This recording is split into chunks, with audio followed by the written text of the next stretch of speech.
নজর রাখবো পরবর্তী সংবাদে।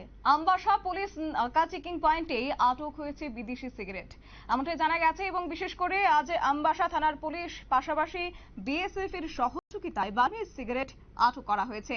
270 বান্ডিল সিগারেট আটক করতে সক্ষম হয়েছে পুলিশ এবং AS01JC0385 নম্বরের একটি 6 চাকার কন্টেনার গাড়ি করে অবৈধভাবে বিদেশি সিগারেটের বান্ডিলগুলি বহন করে নিয়ে যাওয়া হচ্ছিল। এবং কাস্টম অফিসার জানিয়েছেন যে কাস্টমকে ফাঁকি দিয়ে ধর্মনগর থেকে গন্ডাছড়া হয়ে বাংলাদেশে পাচার করার উদ্দেশ্যে এই বিদেশি সিগারেটগুলি নিয়ে যাওয়া হচ্ছিল।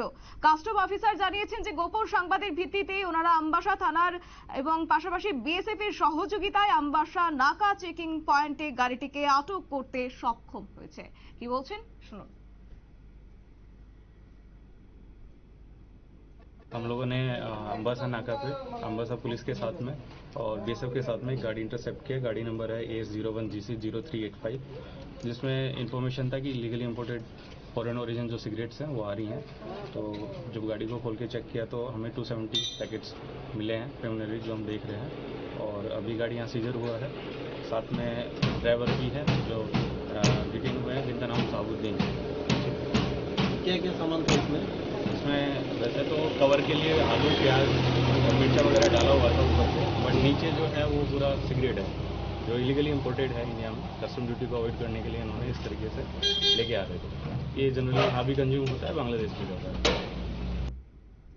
আপনারা শুনলেন ওনার বক্তব্য। এবং কাস্টম অফিসার জানিয়েছেন গোপন সংবাদের ভিত্তিতে তারা অভিযান চালিয়েছেন এবং পরবর্তীতে গাড়িতে তল্লাশি চালিয়ে প্রচুর পরিমাণে বিদেশি সিগারেট উদ্ধার করেছে পুলিশ। একই সঙ্গে কাস্টম অফিসার জানিয়েছেন যে গাড়িটি করে তারা পাচার করার উদ্দেশ্যে নিয়ে যাচ্ছিল এই সিগারেটগুলি, সেই গাড়িটিতে আলু পেঁয়াজ বহন করে নিয়ে যাচ্ছিল এবং আলু পেঁয়াজের নিচে এই সিগারেটের প্যাকেটগুলি লুকোনো ছিল। এই অভিযানে পুলিশ অবৈধ সিগারেট সহ গাড়ি এবং গাড়ি চালককে গ্রেফতার করেছে। কাস্টম অফিসার জানিয়েছেন আইনগতভাবে তাদের বিরুদ্ধে ব্যবস্থা গ্রহণ করা হবে এবং আগামী দিনে এই অভিযান তারা জারি রাখবেন। নিয়ে নিচ্ছে ছোট্ট একটি বিজ্ঞাপন বিরতি, সঙ্গে থাকুন।